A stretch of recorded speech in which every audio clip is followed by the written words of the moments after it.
Planet Harvester with guaranteed loot? Can't wait.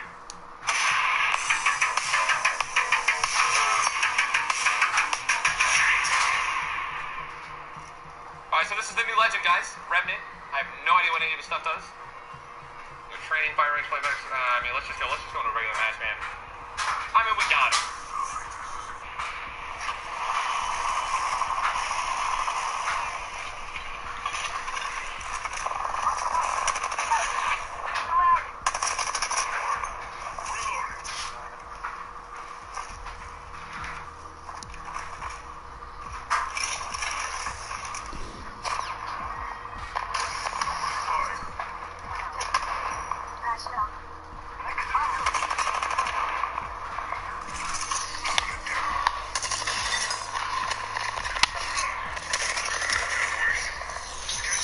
What's up, baby? How you doing?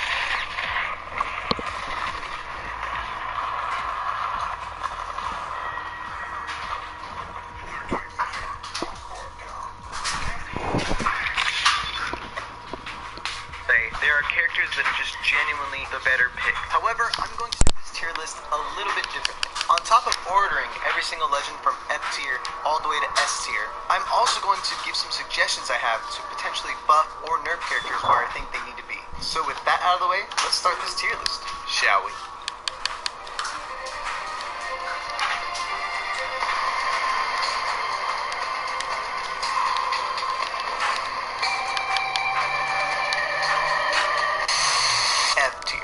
Actually is no F tier. I don't believe any of the legends are completely unusable garbage. So we're just gonna skip right over to D tier. These legends are not unplayable, but picking them over other legends is kind of a throw pick. So at the bottom of D tier we have, of course, Mirage. Mirage has been consistently the worst legend in Apex Legends. Now, he's a fan favorite, don't get me wrong, but his abilities don't do much for the team, and they barely do much for a Mirage player. In the beginning stages of Apex, Mirage's clones could trick people, but now it rarely tricks anybody. On top of that, his ultimate to go invisible on paper seems really useful, but because a bunch of clones just spawn around him, it actually doesn't do that much because everyone knows that somebody's invisible nearby, and it doesn't even last that long, so they can just chase you down and kill you anyway. So he definitely needs a buff or a rework. And one idea people have is to give him multiple clones, kind of on cooldown similar to Bangalore's cooldowns, and maybe give him 2 or even 3 clones. We'll see, they can always test it. Another idea they have is that maybe when he revives people, a clone pops up around him. And a third idea a lot of people have is to change his ultimate completely to be the one that they had on Dummy's Big Day, where you spawn a bunch of clones near you that mirror whatever you do. And that is actually super disorienting for the enemy players. And I think that would be a much better ultimate and much more suitable ultimate for Mirage. But even then, I don't think that would push him up that much in the tier list, but at least it would make him a lot more useful to the team. But yeah, that's why Mirage is at the bottom of our tier list.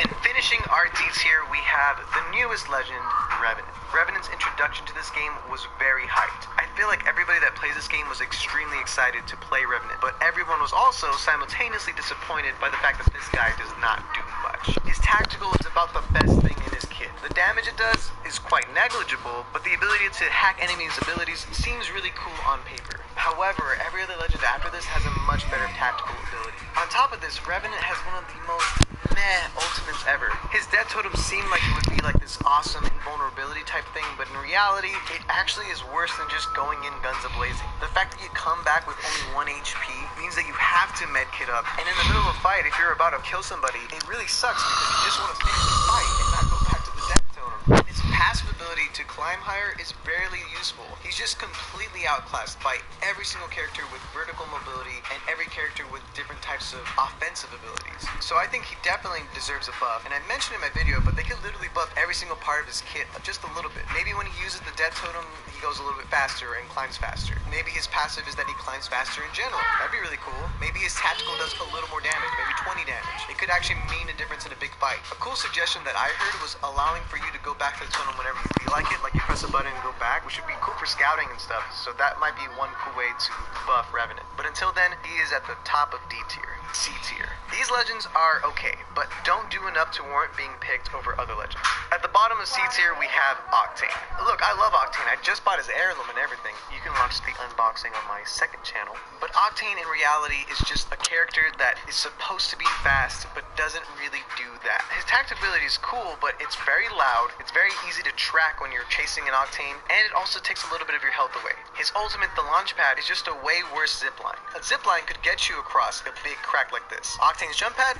Not so much. The one redeeming quality Octane has is the fact that he passively heals, and the fact that although it's a big cost to take a little bit of your health, he is quite fast, and can definitely push for big kills and stuff. But the reality is, Octane is just outclassed by other legends later in this tier list. So a cool way to buff Octane, in my opinion, would be allowing for you to control the movement in your jump pad. I didn't come up with that idea. There's actually a really cool in-depth video by my friend Moki. You can check it out. I'll link it down below. Moki goes into detail about how it would be allowing for you to control the movement in your jump pad. I didn't come up with that idea. There's actually a really cool in-depth video by my friend Moki. You can check it out. I'll link it down below. Moki goes into detail about how it would be an interesting buff to allow for you to control where you go with the jump pad more, where you can even jump twice in the air. Another idea I have is just decrease the amount of damage you take when you use your ability, or they can make it so that he self-heals a little bit quicker. That one may be a little bit overpowered, but I wish Apex would just try these things out. Just test it. Also, he should be the fastest character in this game. Maybe buff his speed a little bit too. But yeah, for now, he is at the bottom of C tier.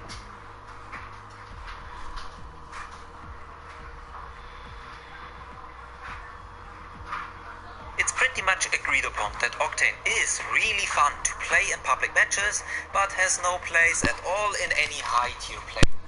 I think I came up with a very interesting concept on how to give him a major buff by mainly introducing more depth and a higher skill ceiling into his abilities.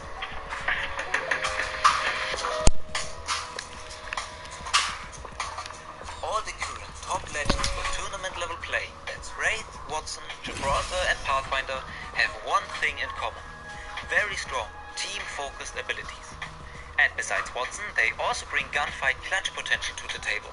Wraith has a I don't want to die button, Pathy has his grapple, and Gibraltar, well, Gibby's health is just thick AF.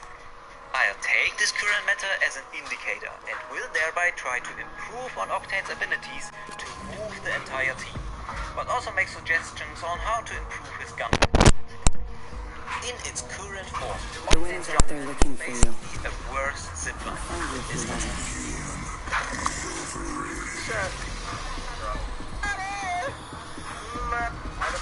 that Nothing like cold steel on a hot day. Mozambique here. This is making me Mozambique.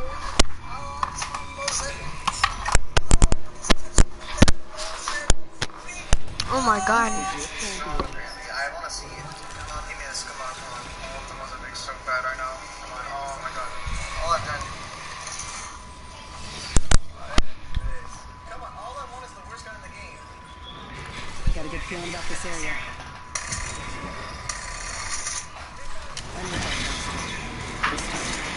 Here we go. Ready up. Come on, really?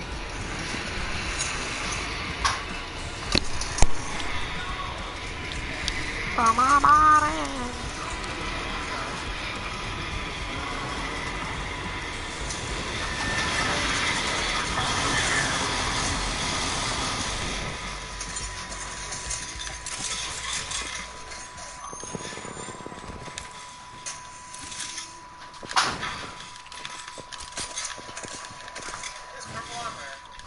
Where's the Mozambique?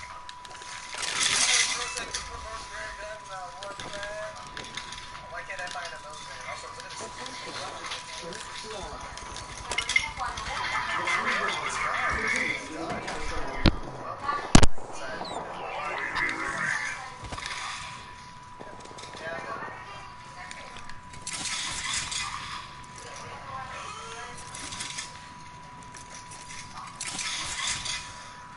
my mind's telling me no.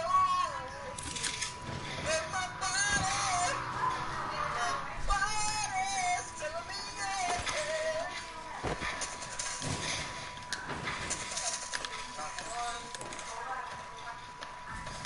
Bro. Over here, over here, over here. On me, on me, on me.